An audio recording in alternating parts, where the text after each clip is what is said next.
Bé, entenc que el que és més interessant del Kurdistan ara és justament analitzar la situació actual. No sé, desconec, o sigui, sé que hi ha gent que en sap bastant del Kurdistan, però no sé si quin és el grau de coneixement. En tot cas, faig un repàs de context de qui són els kurds, on viuen i per què tenen els problemes que tenen, per després passar a analitzar bàsicament les dues situacions que ara són més d'actualitat i que van, com veureu, intrínsecament lligades perquè una sense l'altra no s'entén, que és la de Síria i la de Turquia. És a dir, el procés de pau no ve donat per una convicció sobtada dels turcs o del govern islamista de Turquia, islamista moderat, com ho diuen, o com es diu? Islamodemòcrata, sinó que ve donat per una situació geopolítica, com és habitual en el Kurdistan, que les situacions vinguin donades per conjuntures geopolítiques i no pas i menys per moviments interns. Justament aquest és la principal dada de context dels kurds. Els kurds són 40 milions segons els recomptes que es puguin fer, no hi ha cap cens, evidentment, cap dels estats de la regió sota els quals viuen, Turquia, Iraq, Iran i Síria i un mig milió d'Armènia, no compten en els seus registres qui és kurd i qui deixa de ser kurd, per tant tots són càlculs aproximats, però 40 milions fan que sigui una població molt gran. És una nació equiparable a qualsevol de les altres que viuen a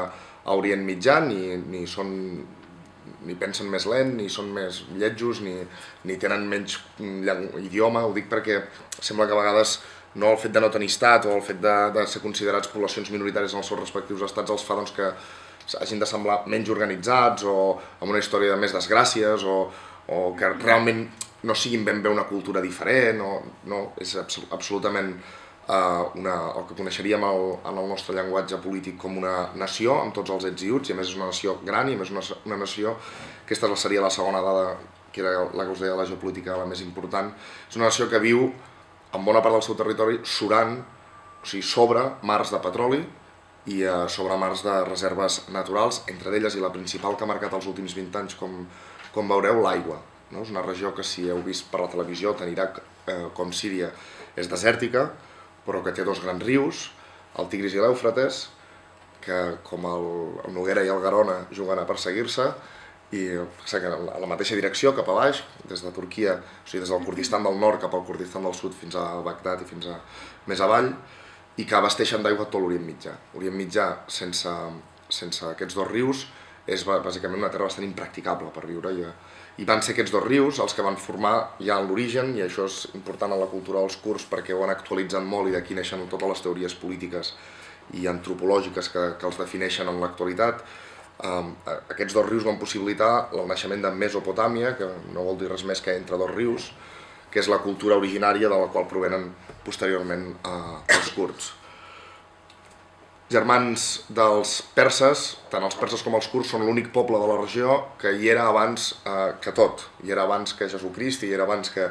tota la resta. Tant els àrabs com els turcs són nouvinguts històricament a la regió. Els àrabs, com sabeu, amb l'expansió de l'islam fa uns 1.300 anys, i els turcs molt més recentment fa tan sols 900 anys, perquè us situeu. Formen part culturalment i lingüísticament els kurds de la comunitat o de la família etnolingüística indoeuropea. És a dir, els kurds, al revés que els turcs i els àrabs, formen part de la nostra família, els kurds i els perses igualment. I és per això que, a més, podem trobar força paraules, o sigui, força dins de la llunyania absoluta, perquè no entendreu una paraula mai de kurd ni de persa, però hi ha paraules que encara compartim conjuntament amb els kurds, i per exemple a Estrella li diuen star, a germà li diuen brother, el dos es diu du, i hi ha una sèrie de paraules que hi veiem encara la mateixa arrel indoeuropea, que com sabeu és aquell suposat idioma originari de fa molts milers d'anys, dels quals en va sortir el llatí, en va sortir la família de llengües germàniques, etc. Els kurds comencen a cobrar consciència, havien viscut, per fer un resum molt ràpid, són, igual que els àrabs, una cultura d'organització política tribal.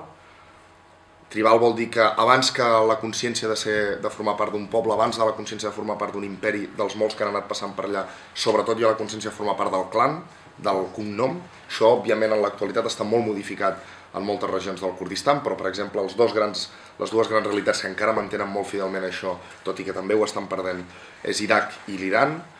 I bàsicament Iraq està, com veureu després quan fem un breu repàs de l'Iraq per explicar l'actual situació, està governat per dues grans famílies, no? Ara estan perdent també el poder i estan sent molt deslegitimades, però la independència que aconsegueix el Kurdistan de l'Iraq, independència de facto amb la guerra d'ocupació de l'Iraq per part dels Estats Units, que per ells va ser guerra d'alliberament, l'escenari que deixen són dues grans famílies, Barzani i Talabani, i si aneu a l'Iraq, doncs a la zona que controlen els Barzani, molta gent es diu Barzani de cognom, i a la zona que controlen els Talabani, molta gent es diu Talabani de cognom, malgrat que Barzani és oficialment representant escollit democràticament en un partit, no? Que aparentment democràtic i això, i els altres també tenen el seu partit, que tenen, se suposa, discrepàncies ideològiques. Tot això està molt bé com a superestructura, la infraestructura de la societat, l'organització política de la societat continua sent molt basada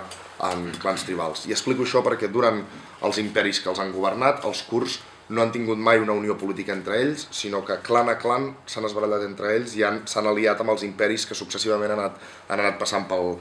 territori. Tot això és important per entendre com a partir d'ara mateix fa un segle, més o menys, el 1921, es comencen a formular les teories més o menys paral·lelament a quan es formulaven aquí als Països Catalans, que es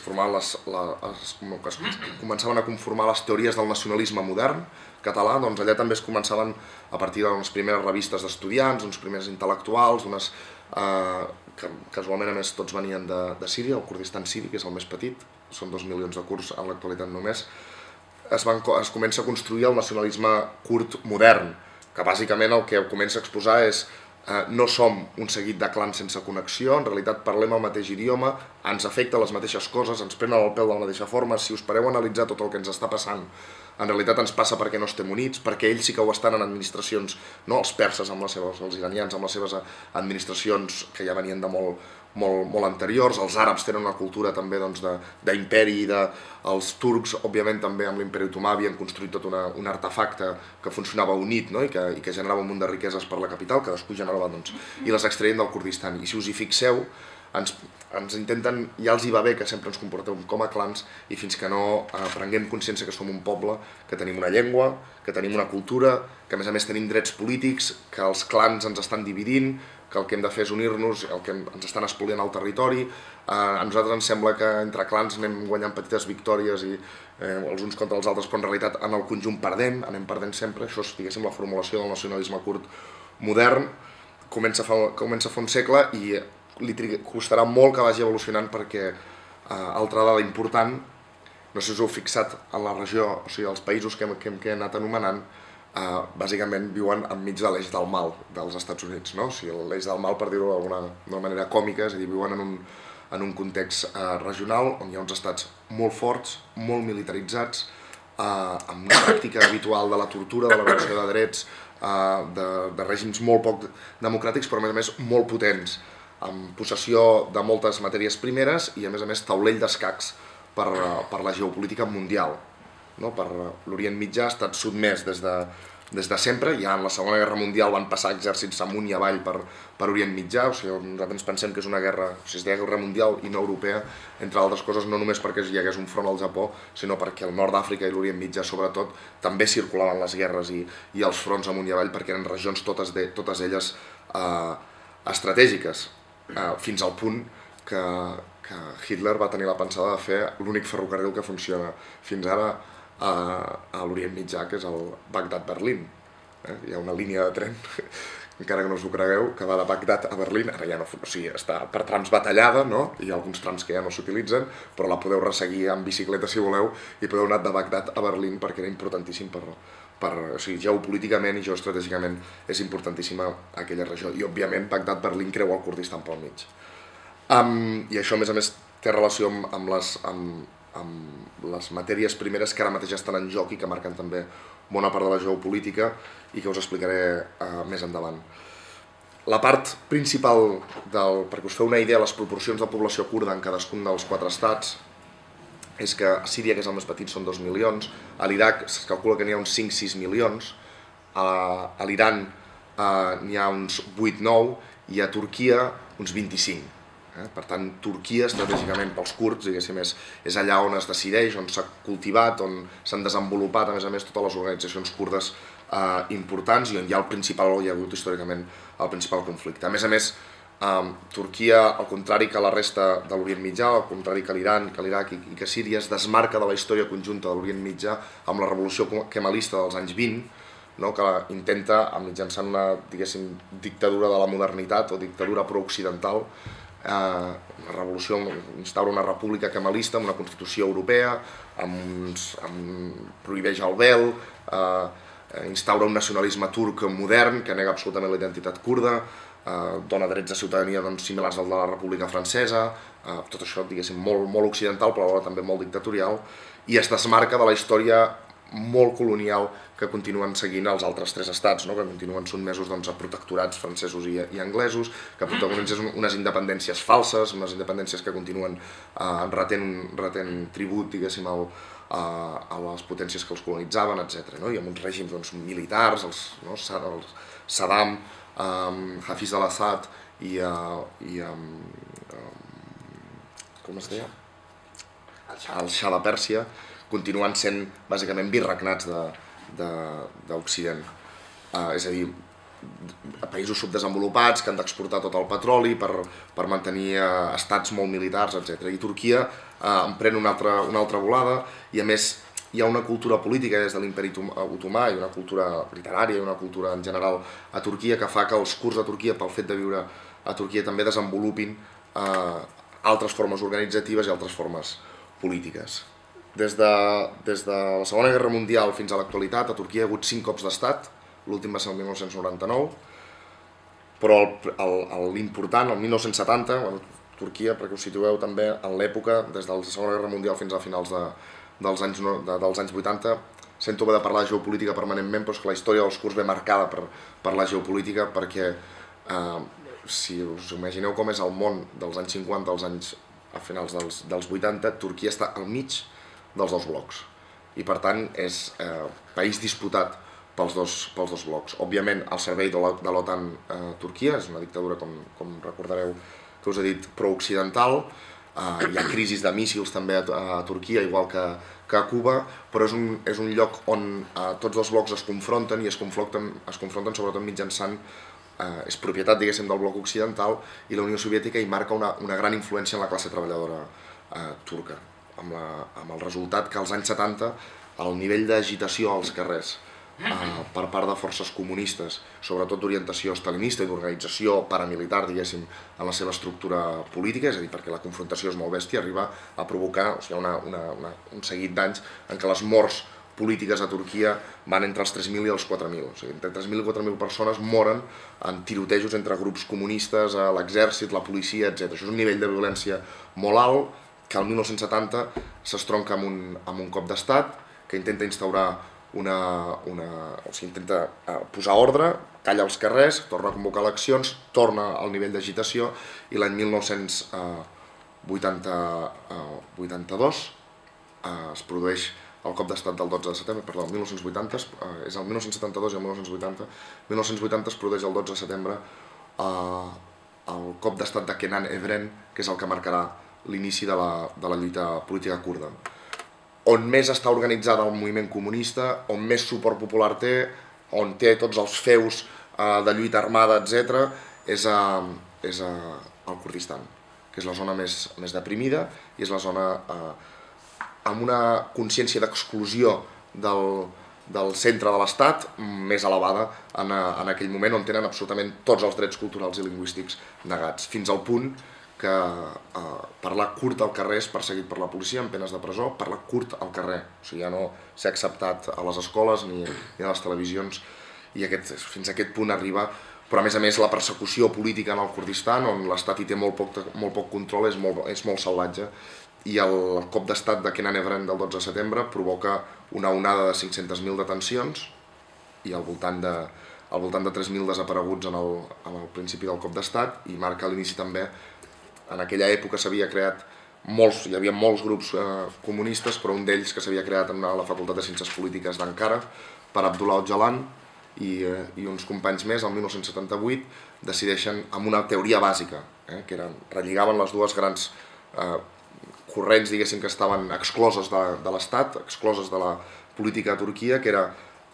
el nacionalisme kurd dels anys 20 renovat i que s'havia anat desenvolupant, i les lluites dels exclosos socialment, diguéssim, dels treballadors, i creen el Partit dels Treballadors del Kurdistan, que eren un grup simplement d'estudiants, però que en el temps en què ho creen i amb l'habilitat que tenen per moure's estratègicament en aquell moment fa que sigui en els propers anys el moviment referencial dels kurds a Turquia.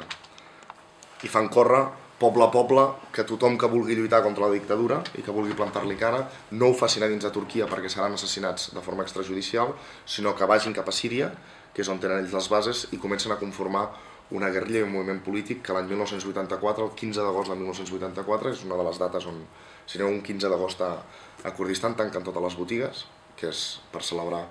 que s'inicia la lluita armada per part dels kurds de Turquia, amb un primer atac a la província de Hakkari, a la frontera amb Iraq, i a partir d'allà aniran entrant les guerrilles, aniran pujant l'estat turc enmig de la convulsió, diguéssim, més o menys generalitzada, perquè hi havia més grups comunistes a Turquia que també havien iniciat la lluita armada per dins, o altres que eren guerrilles urbanes i llavors anaven cometent atemptats. És a dir, enmig de la violència política no percep el perill dels kurds fins que al voltant de l'any 1990 se n'adona que fins a 3 províncies seves ja no les té sota control, sinó que les estan governant els kurds amb el PKK, substitueixen la justícia, substitueixen el control de trànsit, substitueixen les fronteres, és a dir, a més controlen fronteres, per tant cobren aduanes, allisten tots els joves, la gent, hi ha un efecte crida en els joves kurds, que venen també de les capitals, etc.,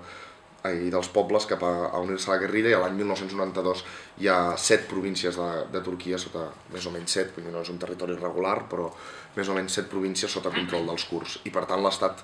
a Turquia llança totes les alarmes i el que era una guerra, diguéssim, de guerrilles, però que anava fent, es converteix en una intensa guerra civil, i en 2 anys aconsegueixen,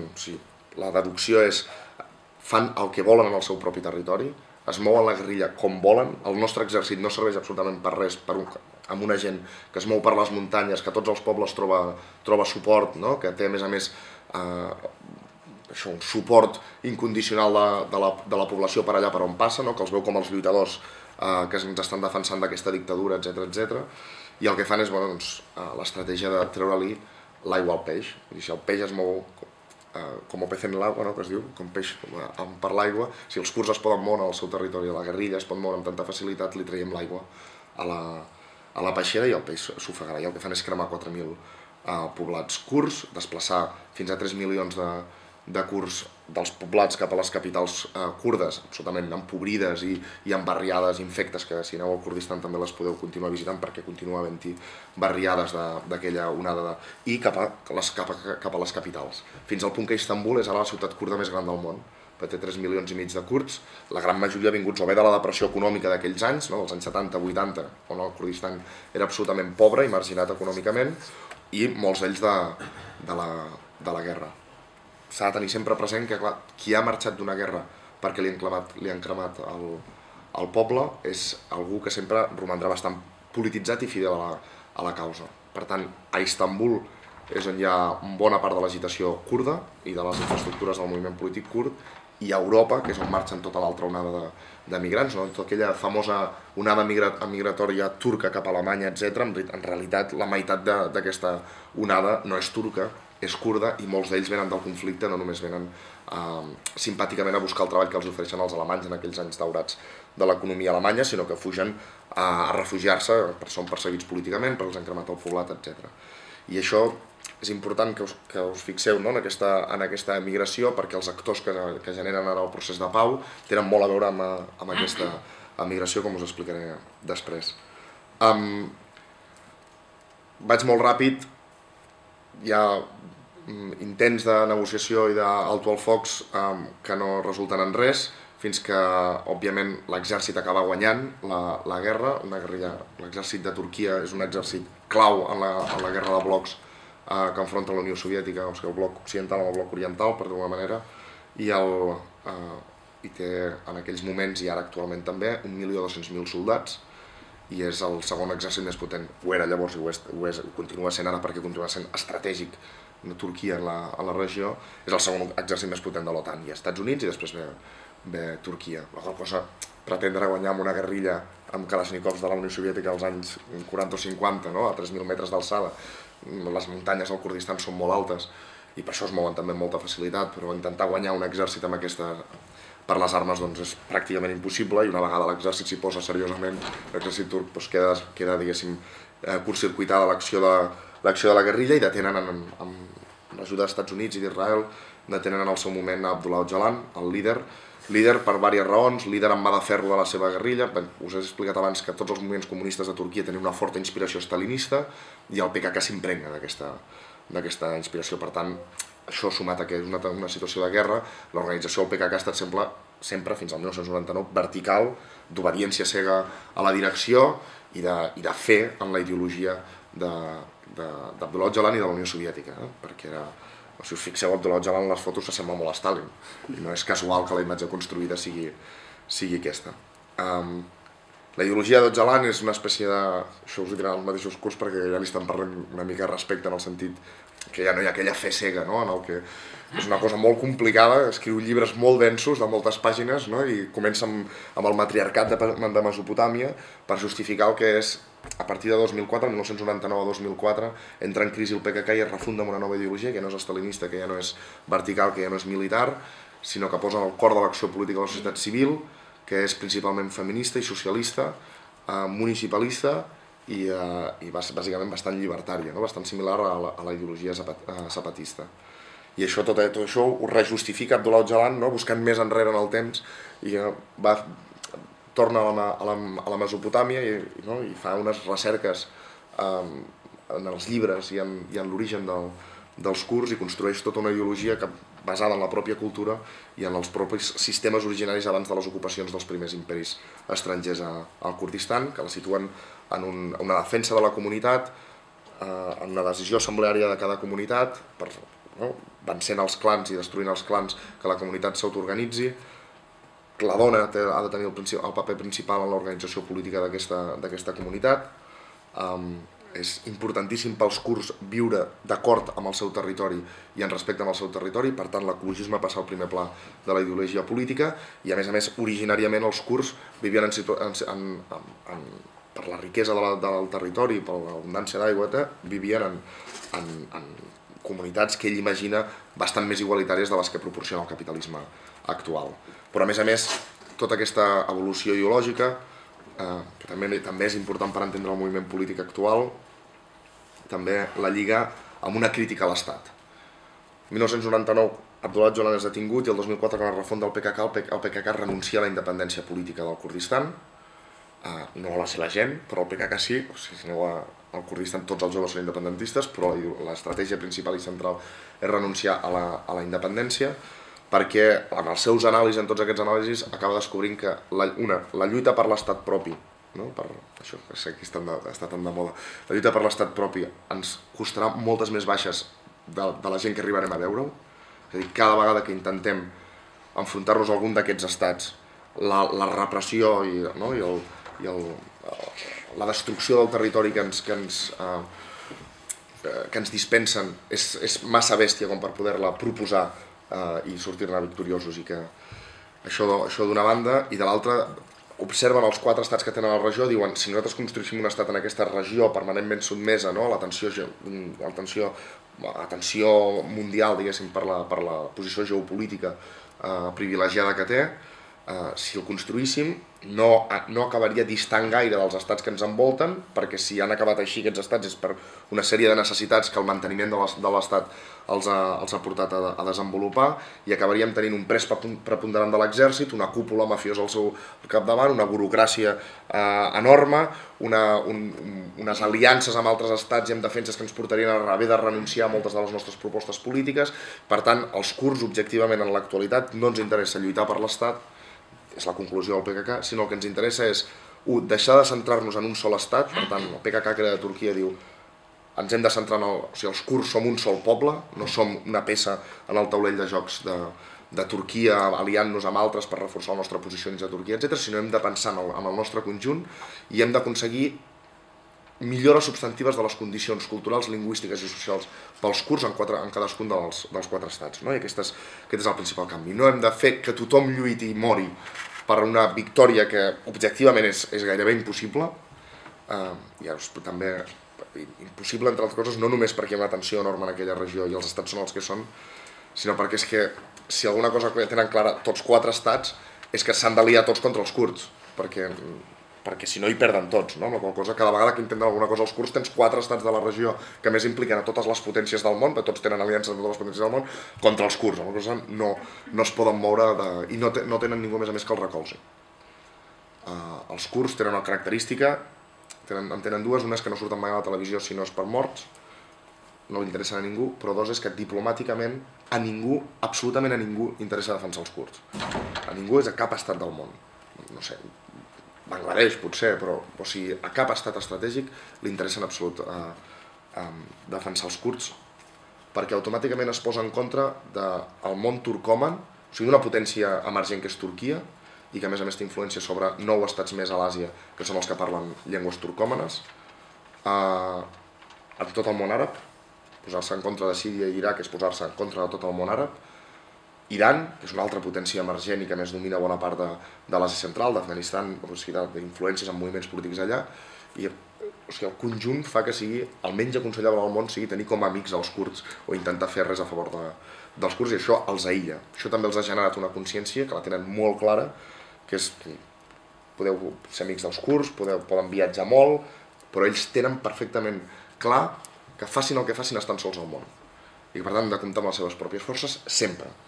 Sempre. Intenten fer molta diplomàcia, intenten bellugar-se molt, però compten amb ells i només amb ells per intentar millorar la seva situació. Us deia que la ideologia és aquesta i el pensament que tenen és anem a millorar, i per tant la proposta estratègica, que és la que s'està desenvolupant ara en bona part del Kurdistan, no és l'únic actor del PKK, després parlaré d'altres actors, però sí que és el que ara és hegemònic al conjunt de l'activitat política que s'està duent a terme al conjunt del Kurdistan. No perquè siguin brillants, també perquè han anat agregant molts altres grups i han anat obrint l'espai propi del PKK, un moviment molt més divers i que intenta pensar conjuntament l'estratègia global. L'objectiu és, vivim en 4 estats tots ells antidemocràtics i que cap ens reconeix. Per tant, el primer, i no només hi estem perjudicats nosaltres, i estan perjudicades les altres minories religioses i nacionals de cadascun d'aquests 4 estats, que són tots ells mosaics culturals, religiosos i lingüístics, i a més els grups progressistes que intenten treballar en el marc d'aquests estats també pateixen les mateixes repressió, la mateixa persecució. Per tant, això són aliances estratègiques que hem de fer per intentar provocar en cadascun d'aquests 4 estats una revolució democràtica que intenti portar-los a unes noves constitucions que tolerin, que acceptin democràticament les minories religioses, les ètniques, les nacionals, que els donin drets i a més la llibertat política. Aquest és un dels objectius estratègics. L'altre és, en el marc d'aquests estats, han de ser estats federals que ens permetin als kurds tenir una autonomia pròpia i que aquesta autonomia nosaltres hem d'aconseguir després federar-nos a través de les fronteres per intentar fer polítiques conjuntes al conjunt del Kurdistan. I aquí establir la base per, en un futur, i si canvia la situació geopolítica, etc., poder construir una cosa similar a un país independent o a una nació amb sistemes d'autogovern sobre la cultura, sobre la llengua, sobre el territori i sobre l'economia pròpies. Aquesta és la tesi del PKK. A mi, quan me la van explicar fa molts anys, vaig dir, bueno, ja està molt bonic, però això és molt difícil d'aconseguir, però ara us aniré explicant i veureu com va quadrant bastant amb el que estan... Va quadrant bastant, els hi queda molt de camí per recórrer, però els esdeveniments polítics que ells han provocat i que han succeït a la regió, perquè, òbviament, el que passa a la regió no ho controlen gaire ells, ja us he dit que està fortament influenciada pels conflictes internacionals d'aquesta regió, però ho han anat aconseguint. 2004 tornen a les armes, es reorganitzen, semblava que havia de desaparèixer el PKK, que estava absolutament derrotat, hi ha tota una altra generació de joves kurds que entren que pugen perquè la situació no ha millorat. El 1999 semblava que hi havia una obertura democràtica de Turquia que el 2004 comença a tancar-se, i des de llavors s'ha multiplicat el moviment kurd a Turquia, sobretot reforçant entitats de la societat civil. Han creat moltes branques, el moviment de dones és molt fort, el moviment dels estudiants també són molt forts, les associacions culturals han multiplicat, han construït casals i ateneus per tot arreu, cases de cultura també per a tots els municipis on governen, i a més aquesta tímida obertura democràtica de Turquia els ha permès malgrat que se'ls ha il·legalitzat nombroses vegades, fan com una mica com els bascos, que els il·legalitzaven i el dia següent ja tenien els cartells d'un altre nom, amb un altre nom, no? I han anat passant de partit en partit, però és la mateixa estructura. Actualment tenen 100 alcaldies al Kurdistan, a Turquia, o sigui, a Turquia. Recordeu que Turquia, que sapigueu que a Turquia les alcaldies és a partir de 25.000 habitants, per tant, tenir 100 alcaldies és una xifra potent. Tenen les principals ciutats del Kurdistan amb 2 milions d'habitants, amb 1 milió d'habitants, amb 500.000 habitants, estan sota control dels kurds. Tenen una guerrilla al nord de l'Iraq amb uns 8.000 guerrillers. Tenen fins ara, els últims esdeveniments del procés de pau els explico ara, però fins ara mantenien fins a 8 exèrcits a dins de unitats guerrilleres, com ho vulgueu dir, a dins de Turquia, en diferents regions. Continuen mantenint, fins al 2008 tenien uns 8.000 presos a les presons, ara ja en tenen 12.000, perquè en els últims, us explicaré la situació, a partir del 2009 canvia tot això, canvia, s'obre una nova fase, i a més va coincidir amb la delegació que vam organitzar des d'aquí al Ciemen, que vam organitzar una delegació d'observadors a les eleccions municipals i que, sense saber-ho nosaltres, aquelles eleccions van marcar l'inici d'una nova etapa política a Turquia. I una mica aquestes són les xifres del PKK. Té al voltant d'1 milió de militants, entre Europa, entre les capitals turques i el conjunt del Kurdistan, i té al voltant de 12.000 quadres polítics. Ells a quadres polítics l'anomenen els militants que tenen responsabilitats sobre alguna àrea o sobre alguna funció encarregada pel partit. És a dir, gent que treballa només pel moviment. Ho dic perquè les dimensions són importants a l'hora d'entendre quina és la capacitat d'incidir en la realitat política de la regió. Quan el 1999 es deté Öcalan, guanya també el govern una persona que es diu Recep Tayyip Erdogan. Recep Tayyip Erdogan del 1999, o sigui, guanya les eleccions 2 mesos després de sortir de presó. Havia estat un any a la presó com a alcalde d'Istanbul, empresonat, perquè fins a llavors a Turquia havia estat governant un partit que es diu CHP, Cumhuriyet Halk Partisi, que és l'equivalent del PSOE, o sigui, està a la internacional del PSOE, però no té res a veure, bueno, sí, una mica sí, però bàsicament és el partit de l'exèrcit. És el partit, bàsicament, tots els seus quadres, ells controlen l'exèrcit i l'exèrcit és ultranacionalista turc i laic, kemalista, amb aquella ideologia de Mustafa Kemal Atatürk que havia fundat la República de Turquia. I ell, en canvi, Recep Tayyip Erdogan, estava al capdavant d'un partit que quan era alcalde d'Istanbul era més islamista, el posen a presó i des de la presó funda un partit nou, més moderat, que és l'actual AKP, Adalet ve Kalkınma Partisi, Partit de la Justícia i el Desenvolupament, que diguéssim que és islamodemòcrata, que se centra molt bàsicament en reorganitzar políticament la cultura turca, és a dir, perdó, al revés, reorganitzar, o sigui, construir una ideologia política a Turquia a partir de la cultura musulmana, defensar els drets polítics del conjunt de la ciutadania que estan bastant vulnerats i continuen ara estant bastant vulnerats, i desmuntar l'estat profund. Derin devlet és un concepte molt utilitzat a Turquia, estat profund turc, que és tota aquella enorme burocràcia militar que s'estava fent d'or amb la guerra i que té el tercer banc més gran de Turquia és propietat dels militars, tenen propietats immobiliàries per tot el país, vull dir, als anys 90 havien arribat a tenir el 54% del PIB turc passant per mans dels militars. I ara se centra amb aquest partit nou que funda, bàsicament el seu objectiu és desmuntar tot aquest aparell. Per tant,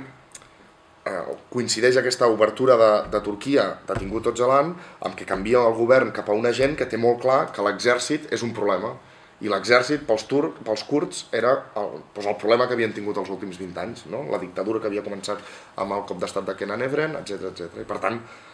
esperant un futur esperançador. I Erdogan, per molt que digués tot això, continua sent nacionalista turc. El que passa que té clar que el país té uns problemes amb l'exèrcit, té uns problemes amb aquesta burocràcia, etc., que no permeten que una classe mitjana emergent i que tota una sèrie de gent exclosa de la burocràcia de l'Estat arribin a algun lloc. Tot això és per explicar que el que intenta fer Recep Tayyip Erdogan i el seu partit del 1999 al 2009 és autoconvèncer i convèncer la gent i comprovar a veure si és veritat que donant presència pública als kurds, els kurds no guanyaran. Perquè en realitat el seguidisme que fa la població del PKK és per la guerra. Hi ha una guerra que enfronta l'exèrcit i el PKK i per tant la població es polaritza. En canvi, si al PKK li dones sortida pública, si li deixes espai públic, les tesis es demostraran que són falses, que els kurds en realitat són turcs, que no tenen, que això del socialisme no s'ho creu ningú, que sobre en una societat musulmana rural, no, això del feminisme, les famílies no ho acceptaran i que això s'anirà assentant i que a més si fa inversions al Kurdistan la gent veurà, els kurds veuran que la millor partida per la qual poden apostar és per una Turquia unida, on ja l'exèrcit ja no és poderós, etc., on poden tenir alguns drets més, on hi ha pau, etc. I això, clar, a les eleccions municipals del 2009 se li desmunta bastant. Va ser bastant mítica la batalla electoral per Diyarbakir, perquè una setmana abans de la campanya electoral Erdogan va intentar fer un míting a Diyarbakir on hi van anar bastanta poca gent. Ell ho atribuïa sempre a la por amb la que viu la gent, que una mica aquests discursos ens els sabem una mica, que la gent no s'atreveix a dir que no és pro PKK i per això no surt al carrer a rebre'm a mi, però això canviarà. I va fer una profecia que va dir el castell de Diyarbakir, que és la fortalesa del nacionalisme kurd, és la capital, i és on sempre ha estat fort el nacionalisme kurd, caurà en aquestes eleccions. I els kurds van guanyar pel 65% i llavors tots els autobusos de Diyarbakir permanentment es posen a darrere una publicitat que va informant sobre aquestes cartes des del castell de Diyarbakir i van informant, a més ho treuen a la tele, als turcs com va el castell de Diyarbakir, que no ha caigut. La primera va ser notes des del castell de Diyarbakir, no ha caigut. I llavors ho van canviant i és un sistema de comunicació popular, diguéssim, bastant divertit, el de Diyarbakir, on els autobusos se'n van enfotent d'aquella frase, i els de l'Ajuntament, és l'Ajuntament qui ho posa i va informant sobre què fa el castell de Diyarbakir, que no ha caigut. Que no ha caigut, no només no ha caigut, sinó que van guanyar 100 alcaldies i van treure places fortes al partit, a l'AKP, i aquí va començar un mes després de les eleccions, comença una onada de detencions que fins a dia d'avui s'han dut unes 8.000 persones a presó, entre les quals més de la meitat d'alcaldes han passat a presó. Continuen a dia d'avui 36, crec que van dir l'altre dia, que continuen a presó des del 2009, és a dir, hi ha ciutats amb mig milió d'habitants que tenen l'alcalde a presó des que va guanyar les eleccions. La qüestió és bastant greu i els han detingut tots, bàsicament, per formar part d'una cosa que es crea amb la refundació del PKK, que se m'estaria molta estona explicant-vos l'organització interna, però que es diu KCK, C trencada K, que és Komachiwak en Kurdistan, i que vol dir Consell de les Comunitats del Kurdistan. Consell de les Comunitats del Kurdistan, ara diguéssim que és l'Assemblea Suprema dels Kurds, els kurds, diguéssim, dels kurds d'aquesta corrent ideològica, diguéssim, d'aquests kurds que formen part d'això, i el PKK, en canvi, només és l'aparell polític de Turquia, i tot el que havien creat fins al moment a Turquia està replicat en cadascun dels estats. Si aneu a Síria, ara mateix, que us en parlaré de Síria, us trobareu per comptes del PKK i el PYD, té la mateixa decoració i el mateix... però el PYD, hi ha una guerrilla pròpia, que no recordo quin nom li han posat ara, però els kurds de Turquia tenen HPG, Hezem Parastinagel, comitès d'autodefensa popular, els de Síria en tenen un altre, tenen el seu propi moviment de dones, estructuren tot el mateix, tot això queda reunit al KCK, que és el Komachiwak en Kurdistan, i llavors tots han entrat a presó acusats d'estar vinculats a Komachiwak en Kurdistan, que de fet no és fals, no és fals, o sigui, tot el que es mou al Kurdistan de Turquia políticament vinculat en tot això està, en un moment o altre, està coordinat pel KCK, pel Komachiwak en Kurdistan. El partit, no us he dit el nom, per si us interessa, es diu el partit legal que actua a Turquia, que té 100 alcaldies i té 35 diputats al Parlament d'Ankara, que és molt, perquè la llei electoral turca, no m'estendré, però perquè ens entenguem, va ser feta contra els kurds. No pots entrar al Parlament, ojo, que és molt bèstia. No pots entrar al Parlament com a grup, com a partit, si no obtens un mínim d'un 10% a totes les províncies de Turquia. És molt bèstia perquè també deixa fora molts partits turcs, perquè obtenir un mínim del 10% a totes les províncies de Turquia és com a molt impossible per qualsevol partit que no sigui o el PP o el PSOE, no? O sigui, els dos grans, no? El GGP i l'AKP. I llavors la manera que tenen d'entrar al Parlament és presentar-se com a candidats uninominals a cadascuna de les províncies, per la cosa perden, per les sumes perden molta força electoral, és a dir, treuen molts més vots dels representants que finalment treuen, i llavors una vegada, però a més s'han d'organitzar, això també és molt divertit perquè hi ha províncies on ells podrien treure molts diputats, no? Però com que es presenten com a uninominals, per entendre'ns, han d'organitzar la població de la província de tal manera que uns votin només a un, els vots suficients perquè surti, els altres no s'equivoquin i votin a l'altre. Això és una organització enorme on van poble per poble i diuen, aquest poble us toca aquest, no? Aquest poble us toca l'altre. I van fent càlculs de quanta gent pot votar i òbviament perden molts vots pel camí, no? Que no poden aprofitar. I va ser molt maca la campanya que els va permetre entrar al Parlament, que es deia Binumut, es deia així, 1000 esperances, i que eren els candidats, es presentaven amb l'eslògan a baix, tots no es podien presentar com a partit, i llavors es presentaven amb una frase que era 1000 esperances a sota, que va ser bastant maca, i primer van aconseguir 20 i ara a les segones en van tenir 35. Mentrestant, ja comencem a arribar a l'escenari del procés de pau actual, però i abans d'arribar al final de l'escenari, o sigui, de l'actualitat, haurem d'anar a Síria per entendre per què. Però també perquè us feu una idea, l'escenari polític a Turquia en aquests 10 anys també ha canviat en quant a quins són els partits i quines són les tendències principals. Turquia ha tingut un creixement econòmic des del 1999 fins ara espectacular, ha estat desigualment distribuït, la costa mediterrània és molt rica i l'est curt, òbviament. Si ho veus, agafes un autobús a Istanbul i te'n vas amb autobús fins a Diyarbakir i vas veient progressivament com va baixant el nivell de vida, i tu n'has sortit d'una ciutat on els autobusos volen i els gratacels s'il·luminen i tothom, hi ha estudiants moderns i van amb cotxe i tot, i amb moto, etc.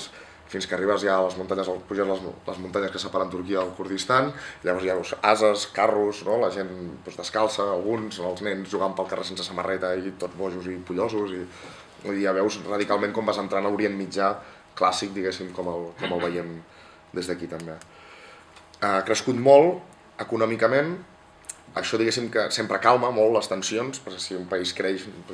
una mica tothom espera rebre'n, i en rep, acaba rebent més benestar. Això era un dels càlculs que feia Erdogan per desactivar els kurds, aquest creixement econòmic, i també ha canviat la composició de forces polítiques. El GGP, aquest partit que us he dit que era el de l'exèrcit, el PSOE, li ha passat una mica com aquí, de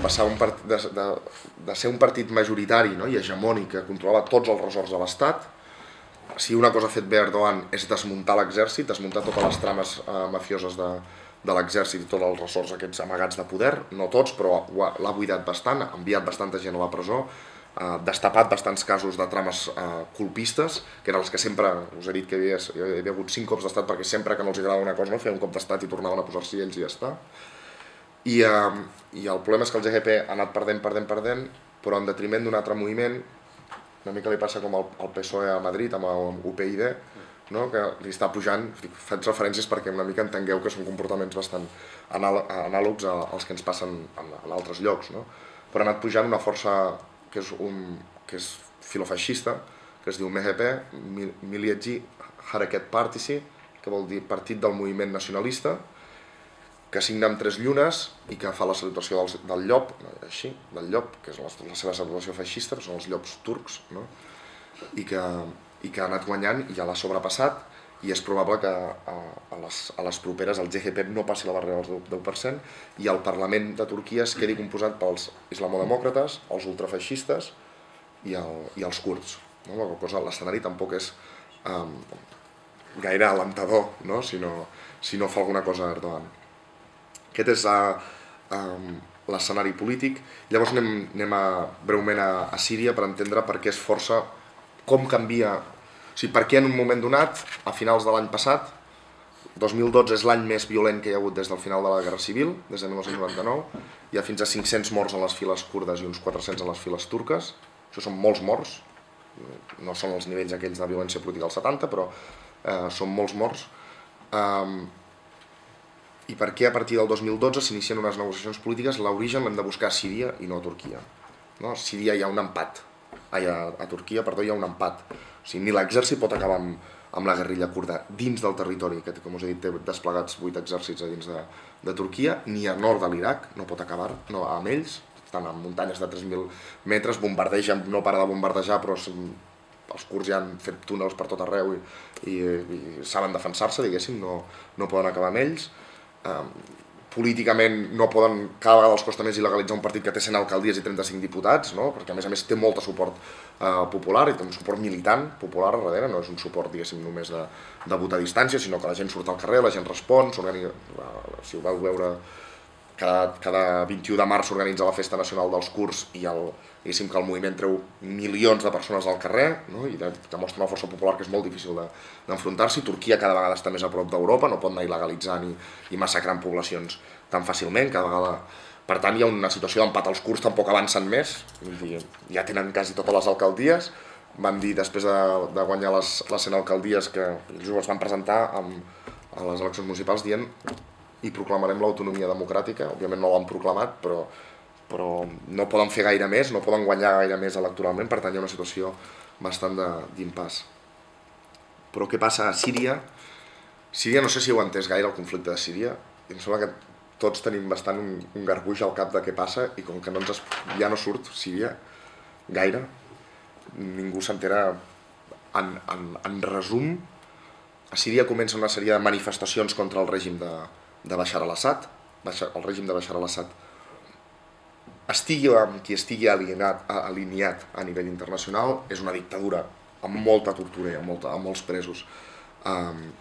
formada pel partit Ba'ath, amb altres partits a dins, amb el Partit Comunista i altres Partit Comunista Siri i amb altres forces, bastant decrèpita, que manté el país en la més absoluta misèria. No sé si esteu mai a Síria, però és bastant grisa la situació, era bastant grisa l'economia i la situació als carrers de Síria. Comença una sèrie, amb l'onada de revoltes àrabs, comença una sèrie de mobilitzacions. No sé si recordeu que al principi de la revolta a Síria a cada manifestació mataven bastanta gent, i van arribar a haver com a 3.000 o 4.000 o 5.000 morts abans que comencés el conflicte armat, en les manifestacions massives al carrer. Tot aquest jovent es passa a les armes, quan les armes comencen a entrar i quan comencen a passar-se seccions de l'exèrcit siris comencen a passar a l'oposició i facilitant armes. I aquí comença un enfrontament que ara mateix està en situació d'empat. Qui intervé aquí? Anglaterra, bàsicament França i Estats Units, però França, Anglaterra i Estats Units intenten intervenir i dir, anem a donar, igual que a Líbia, anem a donar suport als revoltats, fer caure el règim, els donarem armes, cobertura, l'OTAN, enviarem l'OTAN a que bombardegi si cal, etc. Però se n'adonen que Síria fa frontera amb l'Iraq i a l'Iraq hi havia molts islamistes de la guerra que no sabien què fer, per dir-ho en resum, i que hi havia hagut molta filtració, però que a més el règim de l'Assad té dues aliances claus a la regió, que és Hezbollah i Iran, i que proporcionen quadres, diguéssim, i també cap a les files de l'exèrcit. I que tot comença a agafar un caire molt islamista, i que si comencen a infiltrar, Iraq és un colador per tothom, i allà fan i desfan els grups islamistes com volen, i d'allà comencen a venir, com s'ha passat a Afganistan i Iraq, comencen a venir molts islamistes. Fa un mes vaig estar a Tunísia i em van estar explicant que ja portaven 40 màrtirs tunisians de les organitzacions islamistes morts a Síria, vull dir, el món àrab comença a exportar islamistes, com ha fet en moltes guerres, i a Estats Units, a França i tots aquests els comença a agafar molta por. No podem donar armes a aquesta gent perquè la garantia que ens donen de si fem caure el règim què faran no ens agrada gens, és a dir, s'alinearan amb altres països que no ens interessa i no podem tenir una altra república islàmica al costat de Turquia i al costat de casa. Turquia també acull tot aquest Consell de l'oposició, etc. I l'ha acollit i li ha aguantat més el suport, però també, si us hi fixeu, des de fa un any no diu ni mu, perquè també se li ha anat de les mans. El tevi suport econòmic que hi havia prestat, tot allò no ho controla, és incontrolable, ho controlen altres organitzacions, Al-Qaeda en part, i altres, Ansar al-Islam i altres organitzacions s'hi han fet molt fortes. I els kurds què fan? Doncs els kurds fan el mateix que van fer a l'Iraq, malgrat que no hi estaven tots d'acord, però al final s'ha imposat aquesta lògica, que és que s'esbarallin els àrabs i nosaltres ens fem forts al nostre territori i evitem que la guerra entri al nostre territori. Això no tenim clar qui guanyarà, qui deixarà de guanyar. Cap dels dos ens reconeix com a part de Síria, cap dels dos en les seves propostes, el règim de l'Assad ens té tots a les presons, ens ha tingut torturats i perseguits i sense DNIs. A Síria hi havia una particularitat que hi havia 300.000 kurds sense nacionalitat, és a dir, han tret els papers. Però els islamistes, cada vegada que dialoguem amb ells, passen de nosaltres, no volen reconèixer-nos en la nova república, i per tant el millor que podem fer en aquest combat, que a més no sabem qui controla els uns i els altres als aliats internacionals, és fer-nos forts. I el que fa és, la pròpia població s'organitza, però també baixen les guerrilles de l'Iraq, organitzen la població kurda, fan una frontera i comencen a passar també armament des de l'Iraq, perquè a l'Iraq l'armament diguéssim que va i ve com vol, i el que tenen ara és el que em diuen ells, però jo no sé si creure-m'ho perquè també exageren una mica, per treure una mica de pita a vegades exageren, però diuen que tenen 60.000 persones armades protegint el Kurdistan siri, han armat diguéssim tota la joventut d'allà. I comencen les escoles totes en kurd, amb llibres nous, llibres molt cutres, fotocòpies, però totes en kurd, i comencen a gestionar els municipis, diguéssim, segons en guerra, però en una situació d'aïllament, però sota la llei kurda, diguéssim, o sota govern kurd. La particularitat del Kurdistan siri, si hi hagués un mapa ho veuríeu més clarament, és que és una franja allargada que fa frontera amb Turquia. Turquia amb Síria comparteix 700 quilòmetres de frontera.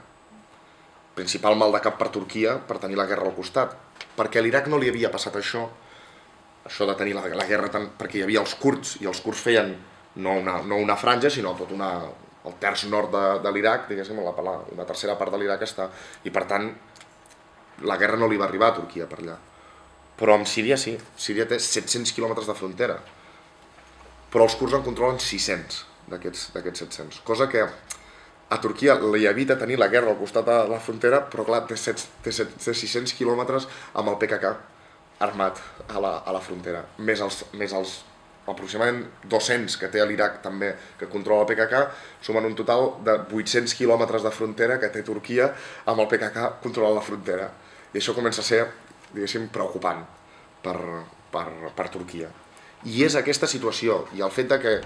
el PKK tingui armades 60.000 persones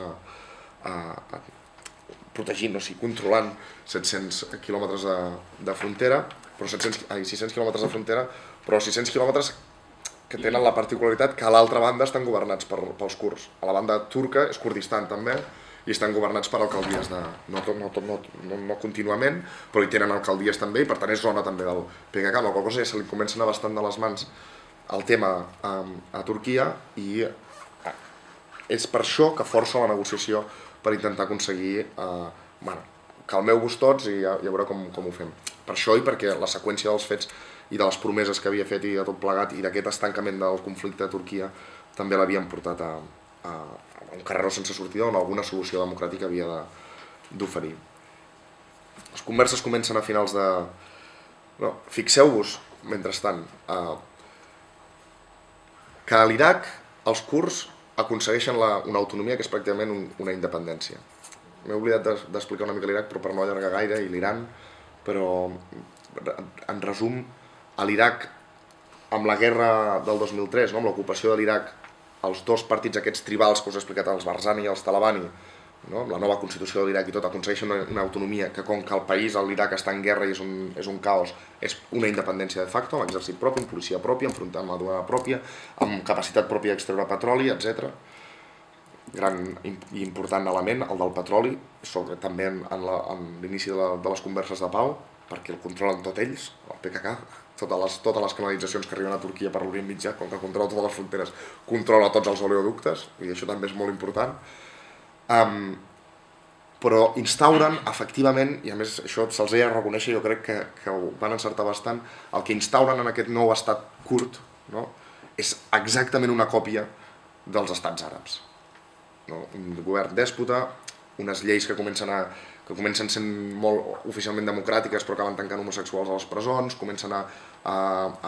construir mesquites per buscar la legitimitat de la gent, és a dir, continuen, no? Armen un exèrcit que llavors es fa fort i demana més coses, i demana que li donin activitat, i demana més privilegis, i llavors hi ha tota una competència amb els coronels i els generals que volen pujar i inventar-se més medalles, és a dir, tots els comportaments típics que els kurds ja havien dit que serien un problema si els havíem de construir nosaltres, perquè acabaríem cometent els mateixos errors que cometien, o les mateixes necessitats que et porta el fet de tenir una administració pròpia sobre un territori i amb unes fórmules que no et són pròpies, no? Que venen imposades per la geopolítica i pels estats que tens al voltant. Unes màfies que es converteixen unes màfies, sí, bastant mafioses, aquests dos partits tribals, que a més no s'havien construït en base a la tribu i per tant tampoc és que no fan un congrés i tenen militants, etc. El que tenen són capitostos locals, etc. I òbviament això es comença a veure entre la població kurda i es comença a veure més sobretot entre els joves. I els joves el que fan és començar a pujar a les muntanyes pròpies del Kurdistan iraquià, que és on hi ha el PKK. Però a més, els kurds de l'Iraq, a l'acceptar aquesta autonomia, de facto el que feien era deixar fora gairebé 2 milions de kurds de l'Iraq que en la negociació amb els Estats Units i amb el repartiment de l'Iraq han quedat fora de l'autonomia, que són bàsicament els kurds de Kirkuk i de tota una franja més àmplia, que és on hi ha el petroli, i que Bagdad s'ho volia quedar per ell. I durant tots aquests anys el PKK ha pogut estar a les muntanyes de l'Iraq perquè ha tingut un acord de no agressió amb aquests dos partits que governaven l'autonomia kurda, però mentrestant s'ha fet fort a Kirkuk. I a més, el descrèdit creixent d'aquests dos partits ha fet que la població, sobretot la jove, es fixi molt més amb el PKK, que està organitzat a tots els països, etc., que no pas amb aquestes estructures tribals de gent ja molt envellida i amb molta corrupció al Kurdistan iraquià.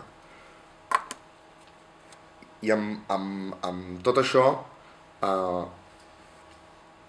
el que passa, per això us explicava perquè anava lligat, com havia anat quadrant l'estratègia dels kurds. Autonomia, gairebé independència al Kurdistan de l'Iraq, que amb tota l'evolució que us he explicat, ara ja col·laboren estretament el govern del Kurdistan de l'Iraq i el PKK. Ja no hi ha ni rivalitat, ni acord de no agressió, sinó que ja el PKK ja està entrant a l'administració perquè els altres ja veuen que no tenen legitimitat, no tenen força i se'ls estan menjant. Autonomia de facto a Síria, on tenen el territori sota control. Una pressió suficient, o sigui, la majoria d'alcaldies controlades al Kurdistan de Turquia i una situació, diguéssim, ara mateix, que afavoreix un procés de pau i que els concedeixin una autonomia o alguna situació així. Llavors la pregunta és, i l'Iran? Hi ha l'Iran, i llavors la resposta que et donen és quan acabem amb Síria, anirem a l'Iran. O sigui, quan acabem d'assentar la situació a Síria, pot passar 2, 3, 4 anys, l'altre objectiu que els hi queda per completar el mapa i aconseguir l'autonomia a Turquia, per completar el mapa, és fer caure el règim a l'Iran. I llavors, tot això, moltes vegades quan ho veiem des d'aquí, s'analitza en la geopolítica d'aliances, etc. Bashar al-Assad l'estan fent caure les potències occidentals, i sempre ens oblidem de mirar-ho des de... Això ni justifica ni deixa de justificar, però des d'on estan mirant els kurds, perquè, per exemple, quan he anat al Kurdistan de l'Iraq, la primera vegada sobretot, era el 2006 i hi havia exèrcit dels Estats Units per Bagdad i per tot arreu, estava tot ple, hi havia atemptats cada dia, i els kurds permanentment et deien, i els catalans deien, per què vau sortir a Barcelona a manifestar-vos contra la llibertat dels kurds? Per què vau sortir? O sigui, no podeu fer manis per altres coses, que heu de sortir 1,5 milió de persones a manifestar-vos contra nosaltres? I què us hem fet? Teniu els sants d'allò de per una vegada tenim la possibilitat de fer caure un règim que ens ha gassejat, que ens ha empresonat, que ens ha torturat, que ens ha cremit, també va fer la mateixa política, cremar 4.000 pobles, que tenim un terç del Kurdistan que no hi podem conrear patates perquè està tot amb productes tòxics des de fa 10 anys, de les bombes de gas, etc. I ara que tenim la possibilitat de deslliurar-nos d'ell, ara vosaltres us dona per organitzar-vos i sortir al carrer a protestar, però de què aneu? I després, què voleu, no? Poble en poble, germanor i tal, però què us heu cregut? Estava flipant, no? Dic, no, hosti, no hi havia pensat, no? No hi havíem pensat, jo crec que cap de nosaltres, o poca gent hi havia pensat en que el que en l'escena internacional era una operació òbviament imperialista per anar a buscar petroli a costa del que fos i amb justificacions mentideres, etc. Pels kurds era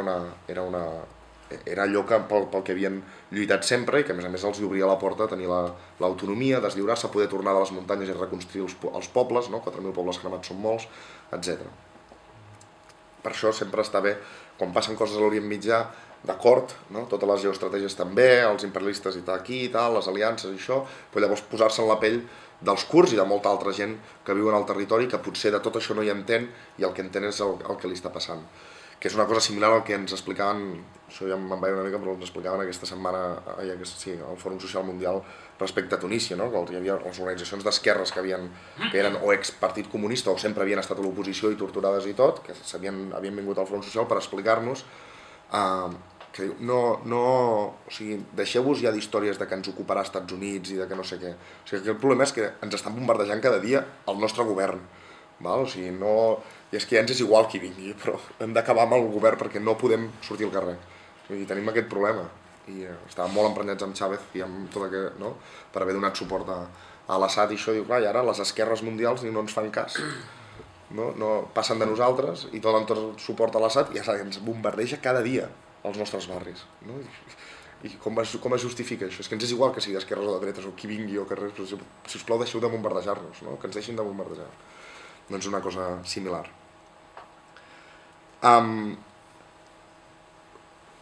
Tornem a Turquia per explicar com està el procés de pau. Com deia, a finals de l'any comencen negociacions. Òbviament hi ha una indústria molt poderosa a Turquia que no li interessa que s'acabi el conflicte kurd. Això en tots els conflictes passa el mateix. L'exèrcit no li interessa, l'exèrcit si no hi ha conflicte kurd no té importància l'exèrcit, o en té menys d'importància.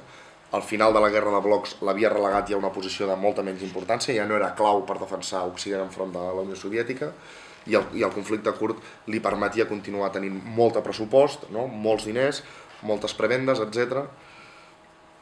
I el 9 de gener d'enguany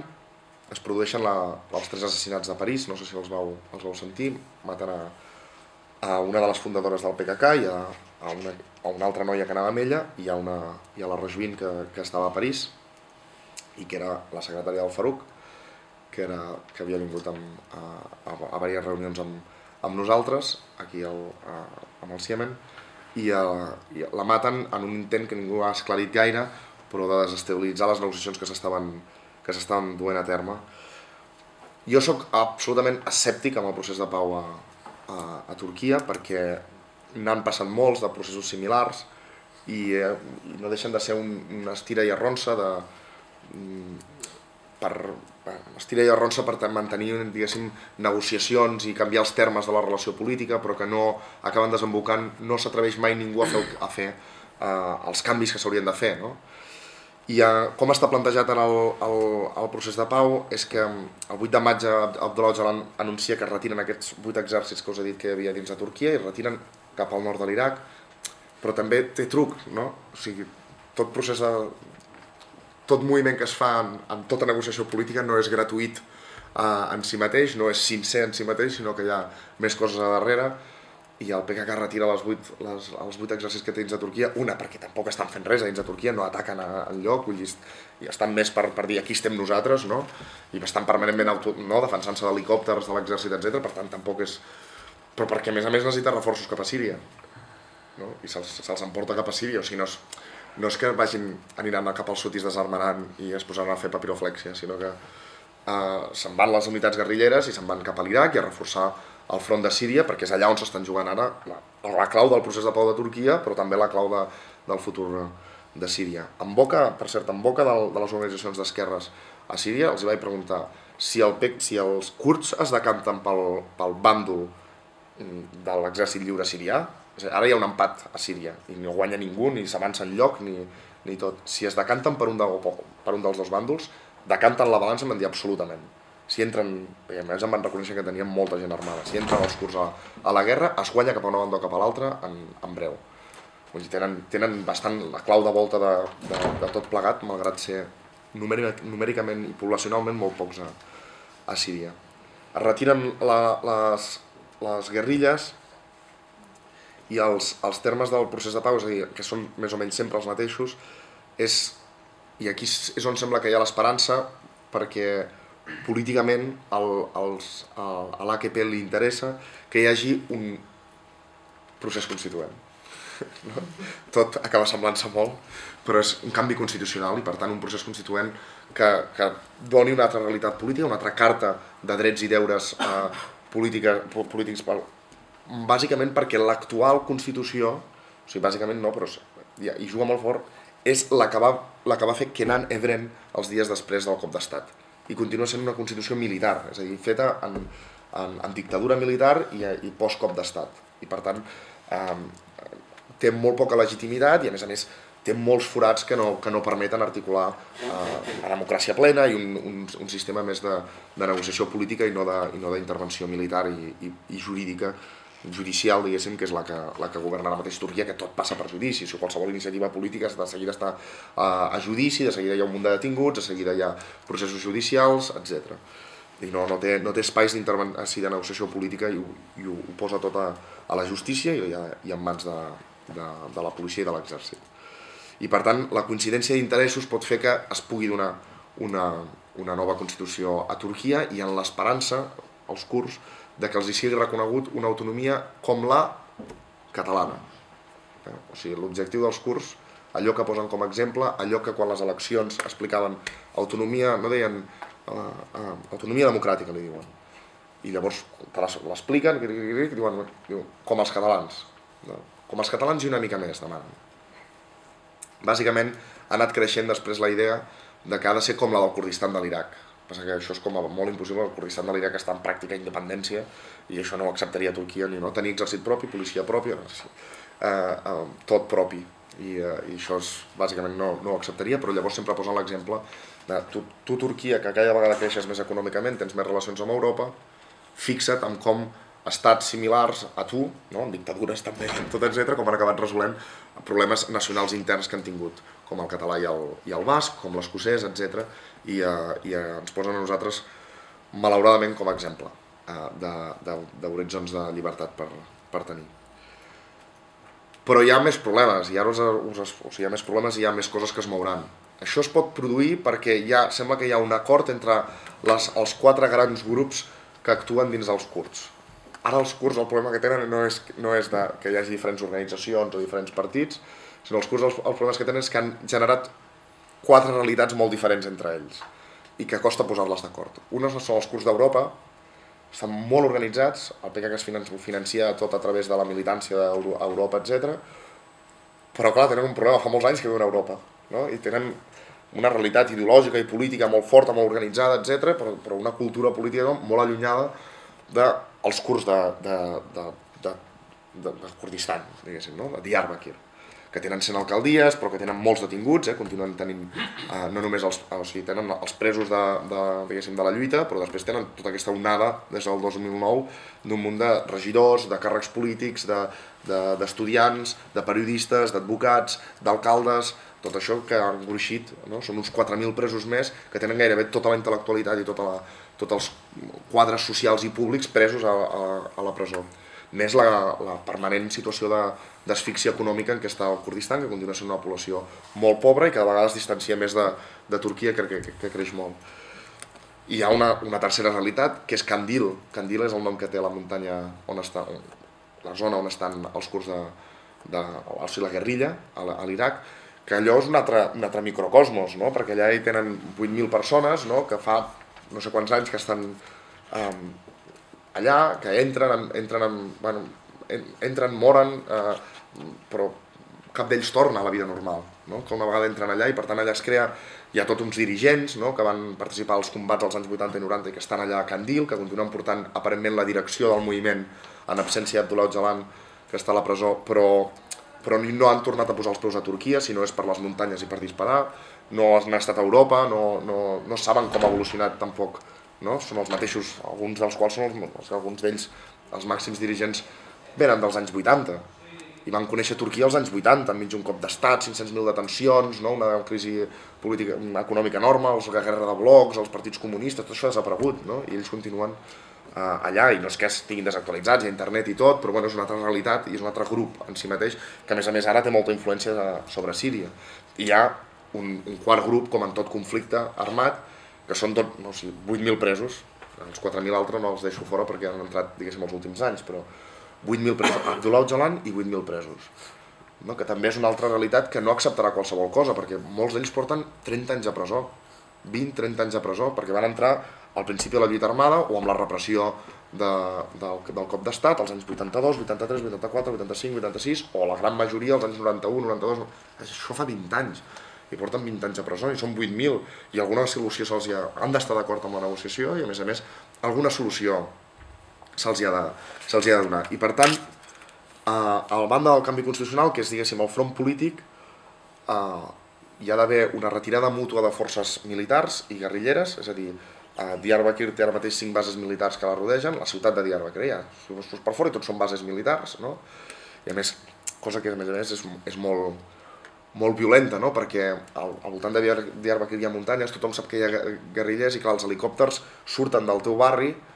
carregats de bombes, van on tu saps que el teu germà va ingressar a la guerrilla i t'ha dit que està en aquella muntanya, disparen allà, o sigui, descarreguen cada dia, i tornen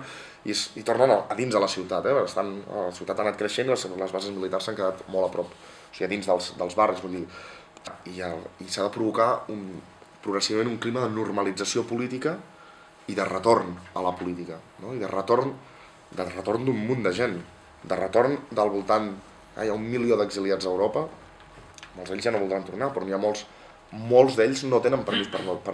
tornar a Turquia, continuen sent perseguits per Turquia. De fet, es van produint detencions a Europa de tant en tant, que són exiliats que continuen sent perseguits per Turquia, malgrat fa 20 anys que no trepitgen Turquia i estan com a refugiats aquí. I de tant en tant van aconseguint ordres de la Interpol que els van detenint. Però tota aquesta gent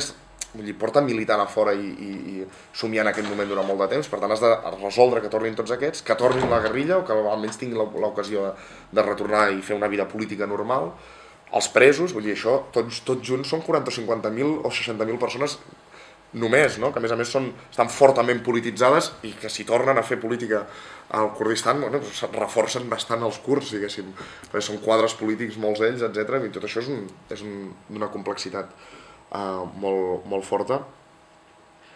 i a més retornar a la política vol dir també normalitzar les institucions kurdes, i normalitzar-les vol dir que han de tornar els alcaldes que estan a la presó i vol dir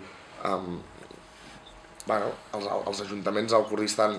a tot Turquia, però per això està fet expressament pels kurds, diguéssim, està implicada a tot Turquia, però els ajuntaments no pinten res, no tenen pressupost per res, ni tan sols netegen els carrers els neteja l'Estat, diguéssim. Vull dir, justament els buiden de contingut i per tant tot això hi ha d'haver una reforma institucional, una reforma política que els permeti gestionar coses, o sigui, que tingui sentit tenir una alcaldia, perquè ara el té més aviat simbòlic. I aquest és l'horitzó que s'obre ara, al qual jo ja us dic que soc molt escèptic, no crec que acabi passant gaire res, i en canvi sí que pot passar més a Síria i a l'Iraq els canvis favorables als kurds que no a Turquia. I no sé, l'explicació ha estat potser molt militar política, l'explicació, no sé si aspiràveu a alguna cosa més cultural o lingüística, però entenc que l'actualitat ara mateix, tant amb Síria com amb el procés de pau, com amb els anuncis a Turquia, com tot és prou política com per haver-ho centrat en això.